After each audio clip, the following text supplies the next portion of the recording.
আল্লাহ রাসূল সাল্লাল্লাহু আলাইহি ওয়াসাল্লাম আয়াতুল কুরসি পড়ে ফু দিতেন নিজের গায়ে। সূরা ইখলাস, সূরা ফালাক, সূরা নাস 3 কুল পড়ে ফু দিতেন। সূরা ফাতিহা পড়ে ফু দিতেন। এগুলো পড়ে হাত দুটো মিলাবেন, হাতে ফু দিয়ে মাথা থেকে পা পর্যন্ত মাসে করবেন। It's a protection from your Lord. জিন ভূতের আসর, ব্ল্যাক ম্যাজিক, জাদু টোনা, বান মারা, জাদু ঝাড়ু যাই হোক, তো এগুলো কিন্তু মারে, বান মারে, জাদু টোনা করে, ব্ল্যাক ম্যাজিক করে। এগুলো থেকে আমাদের সোনামণিদেরকে আমরা প্রোটেকশন করাবো কিভাবে? ওদেরকে শিখাই দিব। সূরা ফাতিহা পড়ে, আয়াতুল কুরসি পড়ে, 3 কুল পড়ে তুমি হাতের মধ্যে ফু দিবা। ফু দিয়ে মাথা থেকে পা পর্যন্ত তুমি নিজেই মাসেহ করবা। তোমাকে প্রোটেকশন দিবে কে? আল্লাহ রাসূল সাল্লাল্লাহু আলাইহি ওয়াসাল্লাম বলেছেন, মান ক্বারাআ আয়াতাল কুরসি দুবুরা কুল্লি সালাতিন মাকতুবাতিন লাম ইয়ামনা'হু মিন দুখুলিল জান্নাতি ইল্লাল মাউত। প্রত্যেক ফরজ সালাতের পরে যে ব্যক্তি আয়াতুল কুরসি তেলাওয়াত করবে, তার জান্নাতে যাওয়ার ক্ষেত্রে আর কোনো ব্লক বা বাধা নাই, একটা জিনিস ছাড়া, সেটা হচ্ছে মরণ, মৃত্যু। লোকটা মরে না তাই জান্নাতে যায় না, মরলেই জান্নাতি। এজন্য আজকে থেকে সূরা ফাতিহা বেশি বেশি পড়বেন তো। সাইয়েদনা আবু সাঈদ আল খুদরি রাদিয়াল্লাহু তাআলা আনহু বর্ণনা করেন, আমরা একবার মরুভূমিতে সফর করছিলাম। হঠাৎ দেখলাম মানুষের জটলা ডিঙ্গিয়ে ভেতরে যেয়ে দেখি এক লোক শুয়ে আছে, আর অন্য লোকেরা মন্ত্র পড়ে ফু দিচ্ছে। উল্টা পাল্টা মন্ত্র পড়ে ফু দেয় না, সুমন্তর সু, কালিকুত্তার গু। আমরা ছোটবেলায় শুনতাম বাচ্চারা এরকম সুমন্তর ছুমন্তর ছুমন্তর ছু, কালিকুত্তার। তো এগুলো পড়ে ওরা মন্ত্র পড়তো। তো উনি যে দেখলেন কি কি মন্ত্র পড়ে এই লোককে ফু দিচ্ছে, উনি বললেন কি হয়েছে? সবাই বলল, আমাদের নেতা সাইয়্যিদুল হাই, হাইমানি গোত্র, এই গোত্রের নেতা সাপ কামড় দিয়েছে, বিষে এমন নীলাভ হয়েছে, দেহ মনে হয় মারা যাবে। কি করা যাবে? তোমরা কি কোনো রুকিয়া ঝাড়ফুঁক জানো? উনি বললেন, জানি।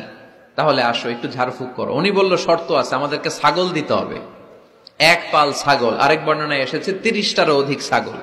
সবাই বলল, আমাদের নেতা, এর যদি কিছু হয়ে যায় আমরা নেতৃত্ব শূন্য হয়ে যাব, ছাগল লাগুক আর ওট লাগুক, তুমি আসো। বাড়ি বাড়ি যে ছাগল এনে, ছাগল রেডি।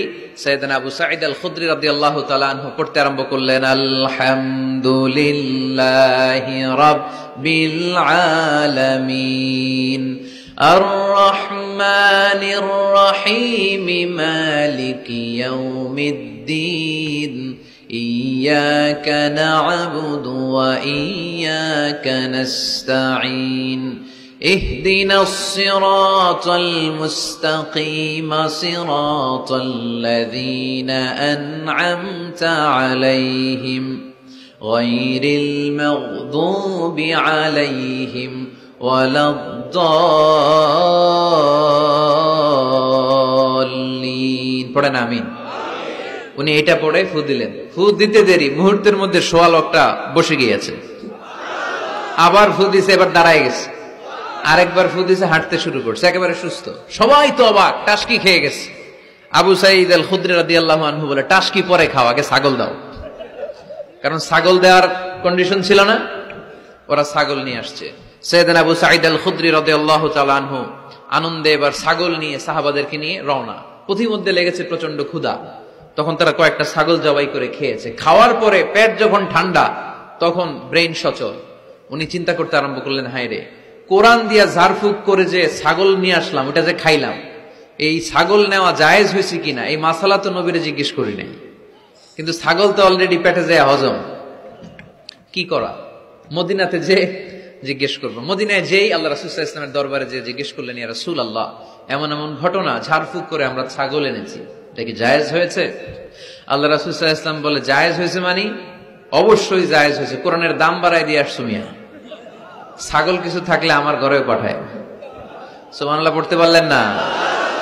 ওয়ালাকাদ আতাইনাকা, বুখারীর হাদিস, ওয়ালাকাদ আতাইনাকা সাবআম মিনাল মাসানি ওয়াল কুরআনাল আযীম। নবী হে, নিত্য পাঠনীয় সপ্তবাক্য দিয়েছি, যেই দোয়া পড়ে ফু দিতে দেরি, অসুস্থ ব্যক্তি সুস্থ হতে দেরি হয়। এজন্য আল্লাহ ইরশাদ করেন, অনুনাজ্জিলু মিনাল কুরআনি মা হুয়া শিফাউ ওয়া রাহমাতুল লিল মুমিনিন ওয়া লা ইয়াজিদুয যালিমিনা ইল্লা খাসারা। এই কোরআনকে আমি শিফা হিসেবে নাজিল করলাম, এই কোরআনকে আমি রহমত হিসেবে নাজিল করলাম, এই কোরআনকে আমি তোমাদের জন্য হেদায়েত হিসেবে নাজিল করলাম।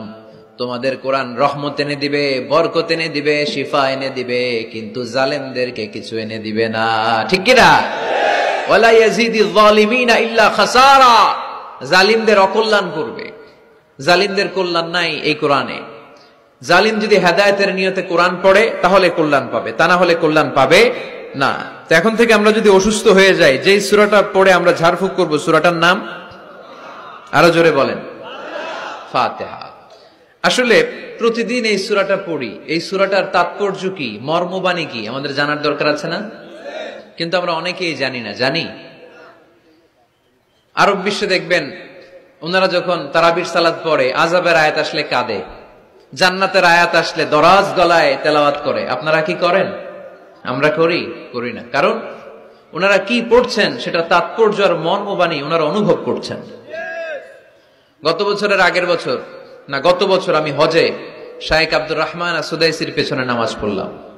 উনি যখন সূরা কুরাইশ তেলাওয়াত করছেন, ফালিয়াবুদু রাব্বা হাযাল বাইত, এটা বলে তিনি কেঁদে দিলেন।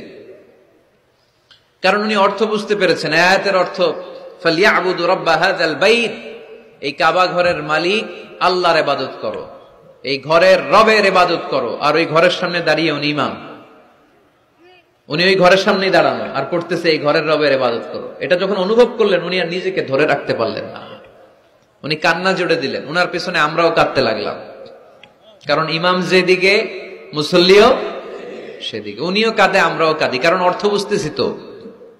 আবার জান্নাতের আয়াত আসলে এমন সুরের ঝংকার তুলে তিনি তেলাওয়াত করে, মনে হচ্ছে যেন এখনই উপর থেকে রহমত নাজিল হচ্ছে। ঠিক কিনা?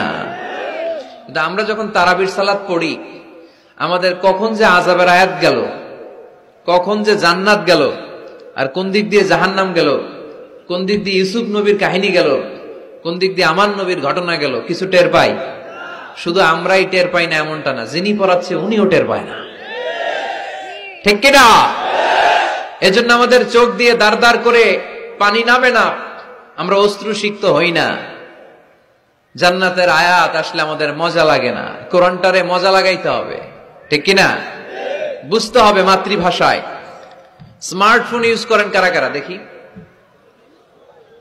ওরে আল্লাহ, সবাই স্মার্ট তো দেখি, এত স্মার্ট মানুষ এখানে থাকে। তো এই স্মার্টফোনের ভেতরে কিন্তু কোরআনের অ্যাপস ডাউনলোড করা যায়। কোরআনের অ্যাপস ডাউনলোড করবেন, করে আপনি পড়বেন, যা বলার আল্লাহ সব বলে দিয়েছে, নতুন করে আর কিছু বলবে না। বলবে? এই কোরআন শুরু হয়েছে বিসমিল্লাহির রহমানির রহিম দিয়ে, বা দিয়ে, আর শেষ হয়েছে যে সূরা দিয়ে, সূরাটার নাম সূরাতুন নাস। ওই সূরার শেষ আয়াতটি এরকম, মিনাল জিন্নাতি ওয়ান নাস, শেষে সিন। বা আর সিন মিলালে কি হয়? বাস। এবার বাসে চড়ে কিশোরগঞ্জ শহর যাবেন? এই বাস কি ওই বাস না, এই বাস মানে যথেষ্ট, বাস মানে এনাফ, সাফিসিয়েন্ট। মাঝে মাঝে এরকম হয়, আমরা খাচ্ছি, আমাদের পাতে খাইতে পারি না, আরো তুলে দেয়, কারণ হুজুর একদিন পাইছে, খাওয়াইয়া আজকে মাইরা ফেলবে। তো আমরা বলি বাস বাস, আর লাগবে না ভাই, আর পারছি না, বাস মানে যথেষ্ট আমার জন্য। তো আল্লাহ বুঝাতে চাইলেন 30 পারায় যা দিয়ে দিছি হেদায়েতের জন্য, বাস যথেষ্ট, নতুন করে কোনো কথার দরকার নাই। চিল্লায় বলেন ঠিক কিনা? It's a problem solving methodology, it's not a problem creating methodology. কোরআন কখনো প্যাচ লাগায় না, প্যাচ খোলে। এই যে সুতা দিয়ে বাঁধতে গেলে অনেক সময় প্যাচ লেগে যায় না, এটা কি বলেন আপনারা? গিট্টু। এই কোরআন কি গিট্টু লাগায় নাকি গিট্টু খোলে? সমস্যা তৈরি করে না সমাধান এনে দেয়? সমাধান চাও যদি জীবনে মরণে, ফিরে যাও খোঁজে নাও, চোখ রাখো কোরআনে। ঠিক কিনা? পড়েন সবাই। সমাধান চাও যদি জীবনে মরণে, ফিরে যাও খোঁজে নাও, চোখ রাখো কোরআনে। If you want the solution this dunya and akhira, go back, have a look to the holy কোরআনে। তাই না? সমাধান যদি চাই চোখ রাখতে হবে কোথায়? নাকি এটিএন বাংলার পর্দায়? আসিতেছে আগামী শুক্রবার ওই পর্দায়, রঙিন পর্দায়, রূপালী পর্দায়, যেই বইয়ের দিকে চোখ রাখতে হবে বইটার নাম কোরআন। কোরআন, প্রিফেস অফ দ্য বুক।